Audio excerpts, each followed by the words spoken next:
This week we're going to be looking at technology-based training methods and talking a little bit about why this technology is used and how this technology is used. When we think about the use of technology as a training tool, there are a lot of similarities between its use in training and development and education. I'm going to go back and forth on those today. So when we think about why are we seeing this rise in the use of technology both in training and development and education, the number one reason probably is because of there's so many new technologies, it's so easily accessible, and the cost. How many free technologies or different software applications are available out there that companies can easily integrate into their daily work and use that as a tool to actually train individuals? Another reason I think we're seeing a rise in the use of technology is the cost associated with delivering the training. When we think about an online class, for all of our students, you guys can live anywhere you want and take an online class. You could live in Maine, you could live in Hawaii, and you can take this online class. So it allows Emporia State to reach people all across the country. It allows people that live in small towns to actually have access to different colleges. And the same applies in the business world, where now you can create a technology-based training program, and somebody in Chicago, LA, New York, Emporia could take that same training program and have the same access to it. And the whole idea that it is now easier with technology to have a more unified training program that meets the needs of the businesses. So building on that, why use this technology? A benefit is that employees can gain control over when and where they receive the training. You'll see a perfect example of this in your assignment this week, where we're looking at what Cisco is doing. Also, think for you guys in this online course, you guys have the option to watch this video whenever you want. You can watch it at 2 o'clock in the morning on a Friday or 10 o'clock in the morning on a Monday. You have that option, which is really nice with your busy schedules to fit it in where it works best for you. Also, with training and programs, you can gain access to that information when you actually need it, as needed. You don't have to take this entire training program on software that you're not going to use for a month. You can have access to it, so if you get stuck, you can go on there, watch a video that explains what you need to do, and go about your day. With simulations, both virtual reality, augmented reality, we can create a work environment that is very similar to a real environment and has a lot of the same features. It seems like every day there's a different article about virtual reality and how more and more companies are moving towards that as far as having applications for that. I think I talked to you before about augmented reality and how that's what my dissertation was on, and using augmented reality. And when I was doing my research, they showed different studies that looked at the use of augmented reality. For example, if you're going to repair an engine, you would have an augmented reality app attached to your glasses, such as a Google Glass, and it would show you where the part should go and how it should actually go in, which was really nice and really beneficial. You can choose the type of media that you want to use in the training program. Do you want videos? Do you want just audio? What type of media do you want? You have more control over the program. It can reduce time spent on paperwork and administrative activities because everything can be online and everything can be housed online. If you do a test online through a training program, it can score that for you and give you instant feedback, and also highlight what you have accomplished and keeps that record for you, as it ties into this next one where it can be monitored. So we can make sure everybody is staying on pace and conducting all the training that is necessary, similar to what we use here with Canvas, where it monitors what every student is doing. I can see who submitted an assignment, when they submitted, any comments they may have. And the other thing is, you don't have to send everybody to one location. That can be very expensive, flying everybody in for a training program. Now you could use Skype, you can use videos, you can use applications to create these programs where anybody anywhere can have access to them. The classic learning environment right here is that typical face-to-face where you go and the trainer delivers the content to you in that format, a face-to-face format. Yes, there still may be technology, but that's a traditional, similar to a classroom where you go in and the teacher teaches. We've moved a little bit towards this blending learning where you do still meet face-to-face, but you also meet online or out of the classroom in some capacity.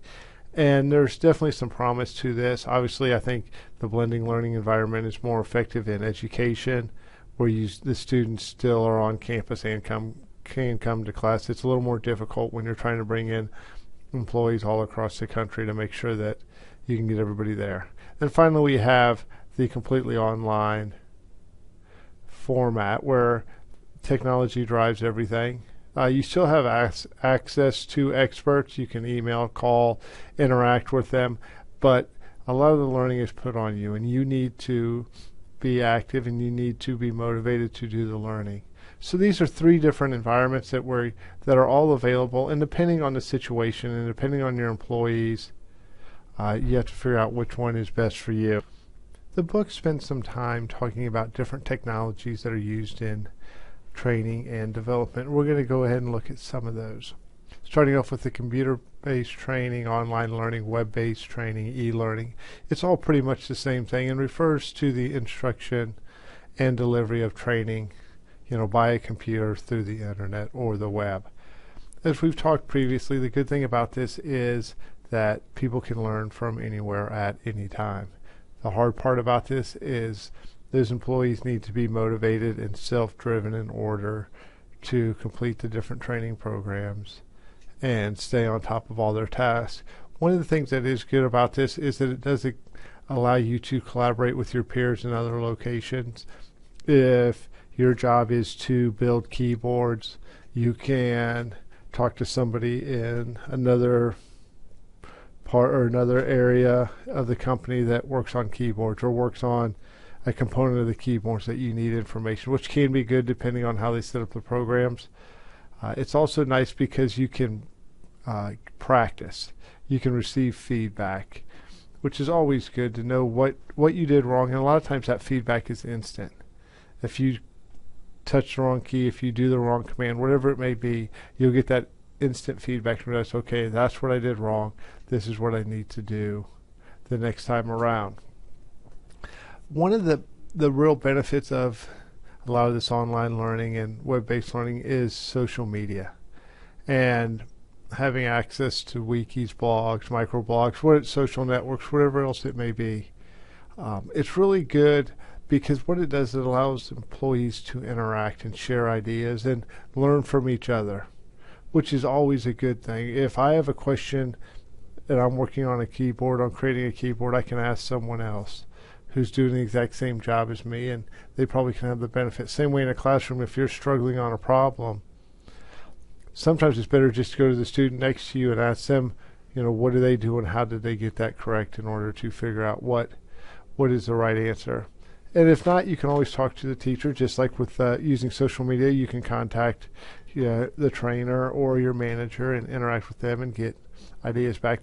The scary part is with social media is that it can, if there is negativity within the company, it can easily spread into the training program and into these discussions. But I do think social media is really good and does allow employees to communicate, talk about problems, and work to solve them together as a team.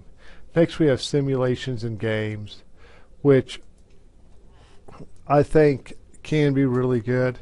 Obviously, there's going to be a huge upfront cost in creating your simulation or game, and some people may not be comfortable learning in this environment. I don't know if everybody would be comfortable putting on one of those virtual reality headsets and actually being in that world. Some people would, some people may not. So you have to make sure that your employees are comfortable working in that environment. The benefit is you can recreate an actual environment. You can recreate that job environment so they can go in and and try different techniques, try different things out, practice, receive feedback, and at the end of the day, nothing has changed. They haven't broken your machine. Everything is fine, and they can continue and try till they get it correct. The nice thing is that, again, you get that constant feedback as you're going through that in that real world environment, so you can get a better understanding of what is expected out of that job and what skills you need to work on. We have mobile technology, which we're seeing more and more of, which is a good thing and I think a bad thing. If you look now, everybody's on their cell phones all the time. Everybody seems to have tablets, iPads, whatever it may be. Like, my daughter has a little Kindle Fire that she likes to play with. So it's what we're become accustomed to, which is good, and it is good for companies because it's an easy way to have employees work on their training and development where you have access to it right there. There are applications specifically designed for mobile technology, and I think that's where we're seeing more and more of the push is towards this mobile technology and allowing employees to truly have access to this training anywhere at any time, which is good. But again, at what point are we no longer going to separate our work life from our family life or our free time? We also have intelligent tutoring systems, which are nice because they can actually be created to work with that individual and then create almost a self-plan that aligns with that particular employee and guides them through the process. And it's good because they can these programs can look at that employee's previous performance and then build a program more tailored to that, not only that job, but that individual, which is really nice. Next, we have distance education or learning. And again, it's what we're doing in here. And it's the idea that you can have virtual classrooms, you can have teleconferencing, and you can have webcasting, and you can interact through distance learning. And again, we're seeing a lot more of that as we talk about in here with our Masters in Business Education. It's completely online. A lot of the students in the class I've never seen, and they maybe have never been to Emporia. And that's the direction we are moving. We're seeing more and more of this distance learning and distance education, which I think is a good thing because everybody has access to an education now. The scary thing is it the same level of learning and education as you would receive if you were in a face-to-face format? Then lastly is a learning management system. And perfect example of this is Canvas, something that we use in our class every day. And they're really nice. There are some free ones available that companies can use. And what it does, it allows you to centralize all of your training. You can have it located in one spot. You can create tests. You can create quizzes. You can upload all the files you want and create your training program out of this. We're seeing a huge growth in this area as far as people who actually build and design learning management systems, distance learning. If you look for jobs in training and development, most of them want you to be an instructional designer, meaning that you actually design these online training programs. And it's kind of the way training and development is going, more online, less face-to-face, because of cost, because of time. It's just a lot easier for companies to create these huge training programs, use a learning management system to house them all. What I want to show you guys next is what was included in the book, and it shows each of the different technology-based training methods and talks about the value of each and when you may want to use them. And it is interesting, as always with any training program, it comes down to when or what type of company you are, what type of training you want to provide, and how you want to go about doing that in determining which is the best approach to take. I think we're at a point now where every company is going to use some type of technology-based training. there's just so many benefits to it. It's difficult not to incorporate that. And I think employees are coming into the workplace with these technology skills. They're comfortable using technology. They use it on a daily basis. So it's a natural fit to have your training, either online, however you may want to do it. And I think there's a lot of benefit to this. I think it's good because companies can monitor how people are doing and make sure that all the training is being done and make sure that it's being done correctly.